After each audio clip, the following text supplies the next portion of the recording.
Hi, and welcome to How Guitar Music is Written, Introduction to Music Theory.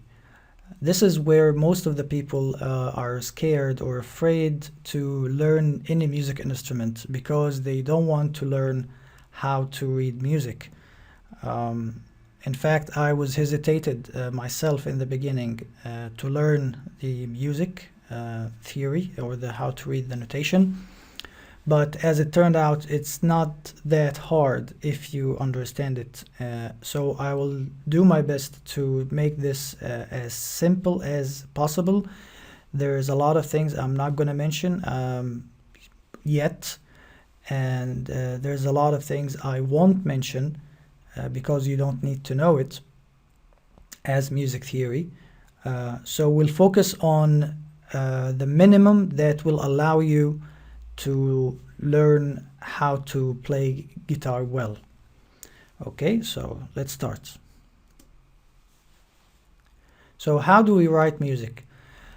The 5 lines and 4 spaces in front of you is called a staff. Okay, and we write music in each line or a space. Now, if you're familiar with the tabs or the tablature, which is another system to write the music for guitar, the spaces don't count. But here, the spaces do count. We sometimes write the note on the line or on a space. So where does the notes go? Notes go either on a line or space, as I mentioned, and what they sound like depends on their position on the staff. So as you can see in the example in front of you, there's a lot of locations for the notes. So you can put a note below the staff or under the staff or in any other line or space. What does a note look like? Well, notes have a head and a stem. Some of them even has a flag, dot, or both, as you can see in the example. Smaller notes are tied together with a beam.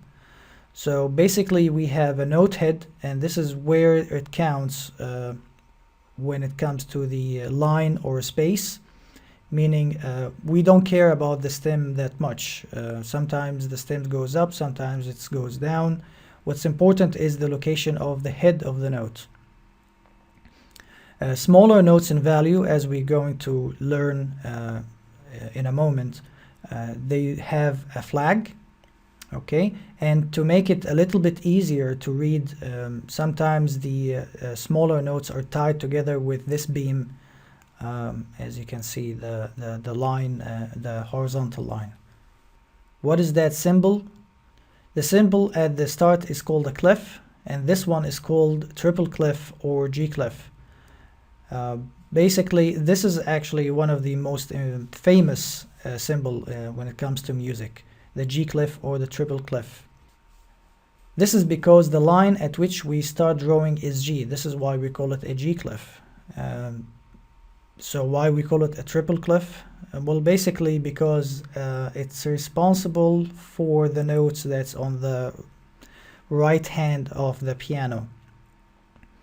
What does that mean? Meaning that this symbol tells us that you are playing a triple instrument, not a bass instrument.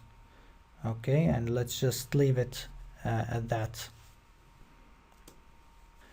So what is the note name? The G clef makes the second line G. Okay, and we only have 7 notes. They are A, B, C, D, E, F, and G. What happened after G? Well, we start again from A. So if you look at the example and you see the red line, that's the second line which the triple clef starts from, and the triple clef makes the first or the notes on the line or the second line is G. So the space after that is A, and then the line B, and then C, D, E, F, and so on. So basically the triple clef makes the second line G, and then we build from this note up and down all the notes. So we have, remember the names of the strings, elephants and donkeys grow big ears. Well, we have the same thing here to memorize the notes on the line or on the spaces. The notes on the line can be remembered or can be memorized if you remember every good boy does fine. So again, taking the first letter of each word, the first line is E, and then the second line G, B, D, F. Now you don't need to worry about where is this note going to be. This is actually what we're going to cover. So this is something to memorize for now, and then when we're going to need it, okay, I will remind you of it. So just know that the line names are every good boy does fine, and the names of the spaces or the notes on the spaces is face, F-A-C-E. Okay. So what happens when we ran out of staff? Obviously 5 lines, 4 spaces, that's 9 notes. It's not enough to cover all the guitar. So we use ledger lines, and ledger lines can be above or under the staff. So we draw additional lines if we need to.